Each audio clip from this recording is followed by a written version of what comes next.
Subscribe कीजिए हमारे YouTube channel Saxena CP classes को और बेल आइकन को प्रेस कीजिए हमारा लेटेस्ट एजुकेशनल वीडियो सबसे पहले देखने के। क्लास भी मज़ेदार हो, टीचर भी मज़ेदार हो, सब कुछ झकास हो तो और काम बन जाएगा, है कि नहीं? टीचर भी सुंदर होना चाहिए। कुछ लोग क्या करेंगे, टीचर को ही देखने आएंगे, है ना? तो यही बात है। चलिए, क्वेश्चंस क्या कह रहा है कि जांच कीजिए कि क्या प्राकृतिक संख्या n के लिए, भाई प्राकृतिक संख्या n, तो प्राकृतिक संख्या क्या होती है? वह संख्या जो कहां से प्रारंभ होती है? एक से प्रारंभ होती है और अनंत तक चली जाती है। n के लिए संख्या 6 के पावर n अंक 0 पर क्या होगा? समाप्त हो सकती है। क्या बोल रहा है भैया कि संख्या 6 के पावर n है। अब n का है भैया, प्राकृतिक संख्या है, तब n का मान क्या होगा? 1 होगा, 2 होगा, 3 होगा, 4 होगा, 5 होगा, 6 होगा, ऐसे ही होता चला जाएगा, है ना? अब 6 के पावर n, अगर हम 6 के पावर n के जगह पर 1 रखेंगे तो 6 एक कम कितना हो जाएगा? 6 हो जाएगा। 6 के पावर n की जगह पर अगर 2 रखेंगे तो कितना होगा? 6 कितना हो जाएगा? 36 हो जाएगा। ये कितना हो जाएगा? 36 हो जाएगा। 6 के पावर 3 रखेंगे तो कितना होगा? 6 के 36, 6 के कितना होगा? 216 हो जाएगा। कितना हो जाएगा? 216 हो जाएगा। लेकिन यहाँ हम लोग कर रहे हैं, लेकिन हम लोगों को जो 0 पर कहीं समाप्त हो रहा है? नहीं हो रहा है। क्यों नहीं हो रहा है? कि मैंने आप लोगों को बताया था कि कोई भी संख्या, या फिर आप क्या करिए कि ये जो संख्या 6 है ना, इसका गुणनखंड कर दीजिए। तो 6 का जब आप गुणनखंड करिएगा तो 2 और क्या आएगा? 3 आएगा। कितना आएगा? 2 और 3 आएगा। लेकिन कोई भी संख्या जो 0 पर समाप्त होती हो, कोई संख्या हो भाई, जिसका क्या हो, इकाई का अंक क्या हो? 0 पर हो। तो जैसे कि संख्या क्या होगी? 10 होगी। भाई ये 0 पर समाप्त हो रही है कि नहीं हो रही है ना? 20 होगा, 30 होगा, 40 होगा, 50 होगा, 60 होगा, 70 होगा। ये सभी संख्याएं क्या हैं? 0 पर ही तो समाप्त हो रही है। इनका क्या करिए? गुणनखंड करके देखिए। क्या करिए? गुणनखंड करिए। कैसा गुणनखंड? अभाज्य गुणनखंड। जब इनका आप क्या करिएगा? अभाज्य गुणनखंड करेंगे तो क्या मिलेगा? अभाज्य जब गुणनखंड करिएगा तो क्या इसको आप नहीं लिख सकते हैं? 2 अगुणते 5, आया ना? अब भैया 20 को देख लीजिए। 20 को करिएगा तो क्या करेंगे? 2 गुणते 2 मल्टीप्लाई बाई 5, आया ना? अब 30 को करिएगा तो 2 मल्टीप्लाई बाई 3 मल्टीप्लाई बाई कितना आएगा? आया ना? इसको करिएगा तो 2 इंटू 2 इंटू 2 इंटू कितना होगा? 5। आपको देखने को एक चीज ये मिल रहा है कि इस संख्या के अभाज्य गुणनखंडों में एक 2 है और एक 5 है ही है। अगर मतलब कि कोई भी संख्या 0 पर तभी समाप्त होगी जब उसके अभाज्य गुणनखंडों में एक क्या हो? 2 हो और एक क्या हो? आपका 5 हो। इन दोनों संख्याओं का क्या होना चाहिए? गुणनफल होना चाहिए। क्योंकि 5 का 2 में गुणा करेंगे 10 आएगा। 5 में यहाँ 2 में गुणा करिए 10 आया, 10 का फिर 2 में गुणा करेंगे 20 आया, आया ना?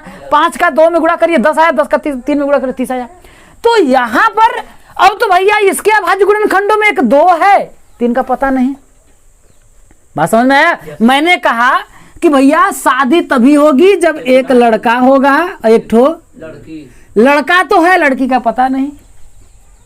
लड़का तो है लेकिन लड़की का पता है? लड़की फरार है। जब लड़की फरार हो गई तो कहां से होगा? हो पाएगा? है ना? तो हम लिखेंगे यह संख्या, भाई प्राकृतिक संख्या n के लिए संख्या 6 पर n अंक 0 पर समाप्त नहीं होगी। क्या होगी?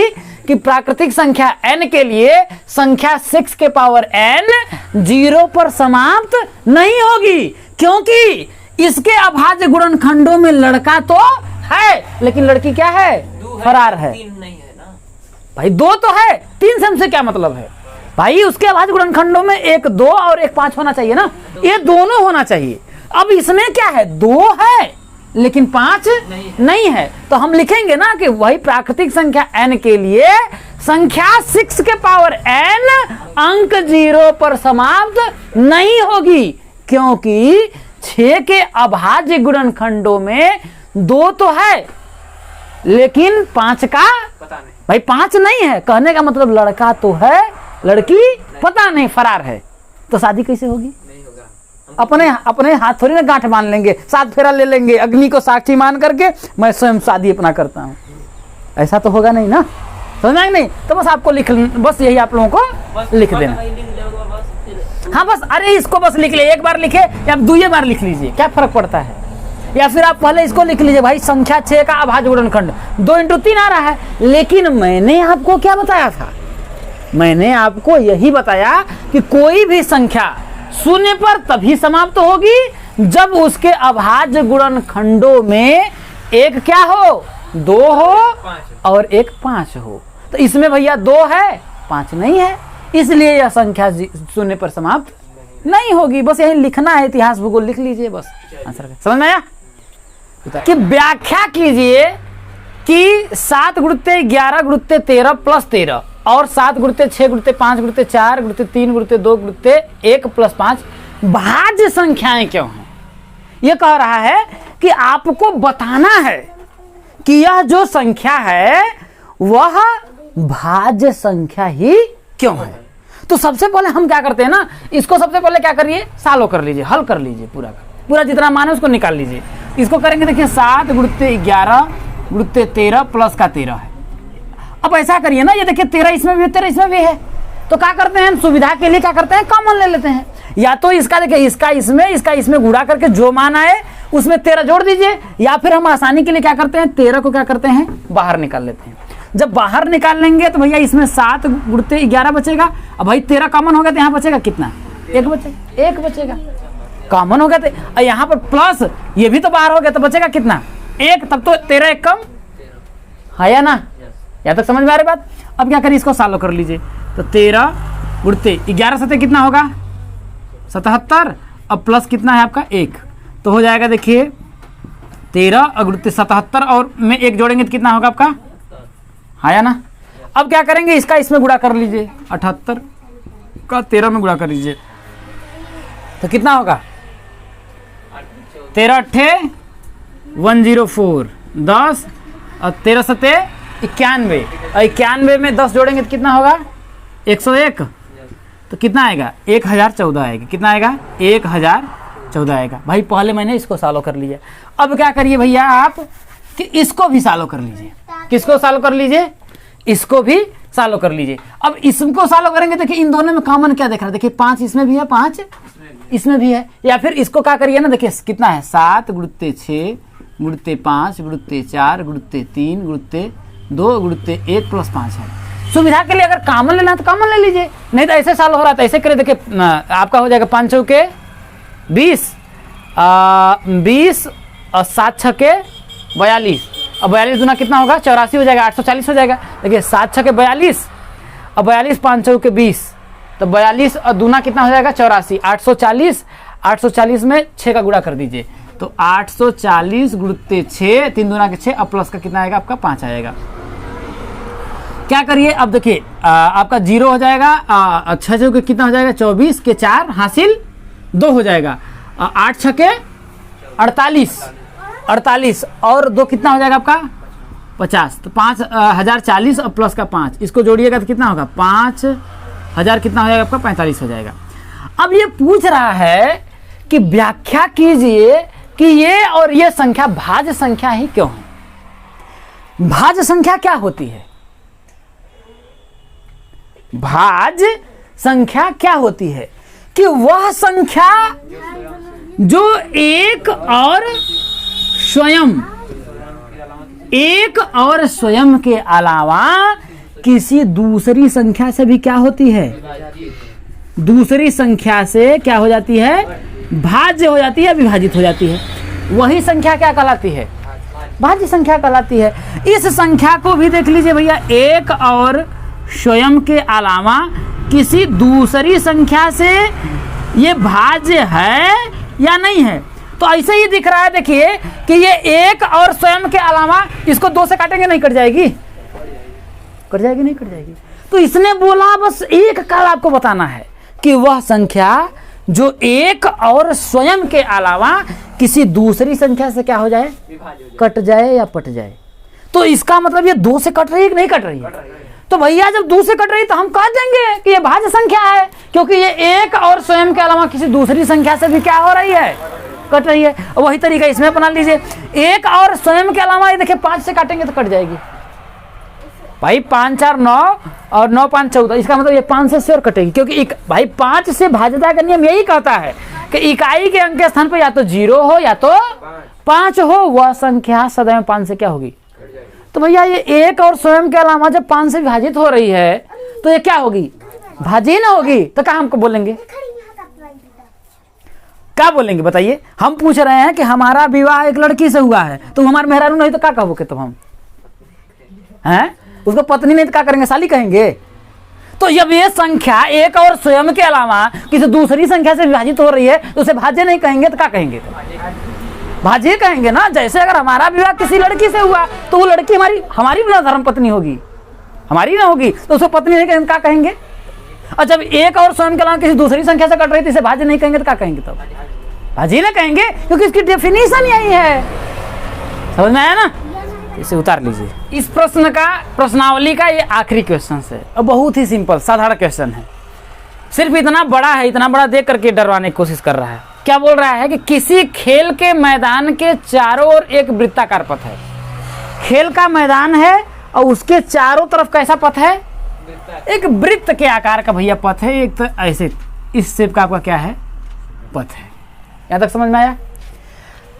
अब बोल रहा है इस मैदान का एक चक्कर लगाने में सोनिया को 18 मिनट लगते हैं। मान लेते हैं कि भैया यहां से अगर सोनिया स्टार्ट करती है भाई ए बिंदु से, अगर ये सोनिया दौड़ रही है, कौन, सोनिया अगर ये दौड़ रही है तो इसको यहां से लेकर के यहां तक पुनः यहीं पर आने में, यहां से दौड़ते हुए यहां पर आने में उसको कितना मिनट लग रहा है, 18 मिनट लग रहा है। कितना, 18 मिनट लग रहा है।